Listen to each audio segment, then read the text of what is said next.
Welcome back to Kearsarge Valley Magazine. Again, I'm joined by Don Wright.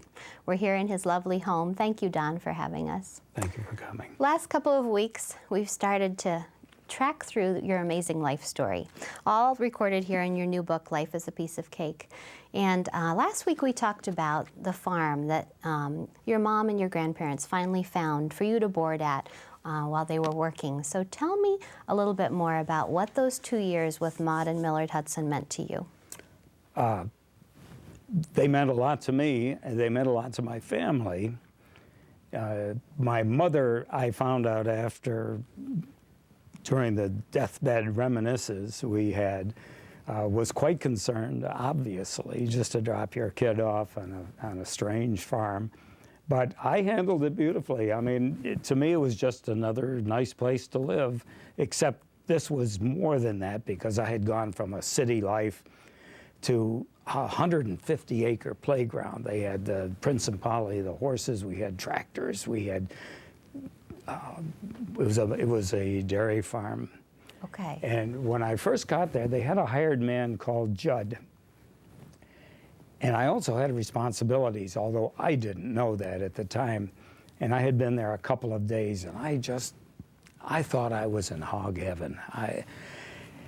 And we were down cleaning up the barn, and it was before a lot of mechanism or mechanized farming, and Millard, who would sweep the barn, he had this rhythm. Everything he did was steady. And Judd was haying the animals, and Judd handed me a shovel, and he said, "Don, push the cow plops in the gutter."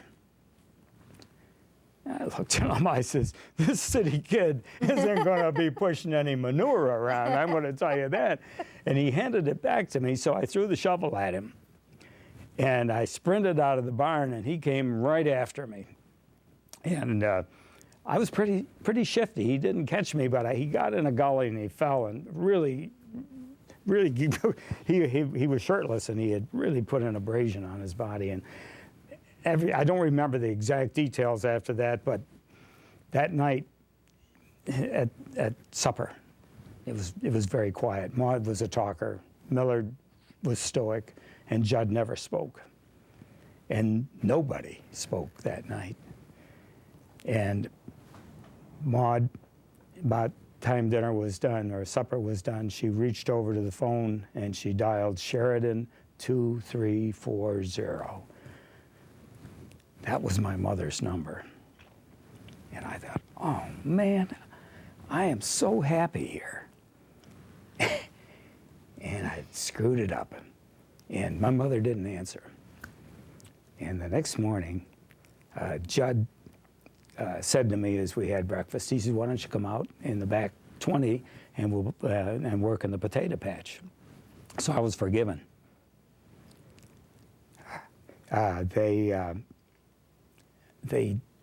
The chores came regularly after that, and I did. And you did them. I did. You wanted to stay. I have a tendency to learn quickly, and so I lived there for 2 years. I went to school. One-room schoolhouse about a mile away. Winter and summer, I would drag my sled, and I had a dog, of course, and this dog would follow me to school, and it would be the bike in the biking season and the sled in the winter. And the farm was below the schoolhouse, and I dragged the sled up there, and then at the end of the day, I'd belly flop all the way home. And then I'd go down and do my chores. Everybody on a farm does chores. It's just part of what you do. And Millard had set me up with some leg hold traps so I could make some money trapping skunks and muskrats. And I was pretty good at it. I'd go out every day and I'd collect my skins or whenever I could. And I would always have a certain odor about me. When you trap skunks, that's part of the territory. And they would have me change my clothes down in the shed before I could come in the house and wash up and one thing or another. But I probably was as free there as I had ever been in my life. Maud and Millard knew nothing about children. They knew I would never miss dinner or supper or breakfast, so I was always there. The rest of the time, I was absolutely, totally free. I had friends. I ran to the woods.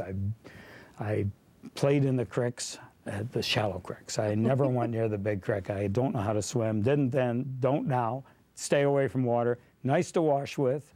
Great to drink. The man who flew the U-2 did not learn how to swim. I'm shocked. Every time in the 40s, when somebody would jump in the swimming pool, that afternoon, some kid would die from polio. Oh. And so they close every time I do it. Beside that, everybody tells me how easy it is to float. I lay on my back and I sink like a rock. That's what they Don't make. risk it. That's why they make life preservers. So I'm probably safer than anybody else. But my grandmother was never comfortable with me on the farm. Farmers they had an 8th grade education, which really isn't a bad education. It's equal to a high school education today. Yeah. These were not dumb people by any manner of means. To be a farmer, you got to be a businessman, a worker, you name it. Right. They do it all. But grandmother never liked their language. They talked like farmers. Yeah. And my grandmother, frankly, was a princess in a past life. Okay. And she just didn't want that to happen. And I began to digress. I didn't wear shoes. I dressed for the weather. If it was snowing, I put boots on. If it was nice out, I was barefoot. Yeah. So the last trap of the season, Spot, my dog, and I snuck up on it, and we did not see a skunk. And we got probably 6 feet away from him, and he got us both full in the face. Oh. And the snow was rotting. And we both dove into the snowbank and just, it hurt. It stunk and it hurt. Yeah. And so we came back, and Maud shooed me off the porch and into the shed and brought some bucket of water down, was scrubbing me down when I heard grandmother's Oldsmobile drive up. Uh-oh. And she came in and helped clean me up, and she said, we better take him to Dr. Price in East Aurora because my eyeballs were 2 green dots in a sea of red. Oh. And the doctor said, he's all right. Just keep washing in one thing or another. And then grandmother said, have I got a surprise for you? We just bought a house in East Aurora on 30 Park Place. She took me to see it. And then she took me back to my room. Wow. And I knew my goose was cooked. But. Because you didn't want to leave the farm. No, I'd have lived there forever. And I loved my family, too. I mean, they'd come out and visit a lot. Yeah. But from the 2 years I was there, I don't think I ever left the farm. I didn't want to go anywhere.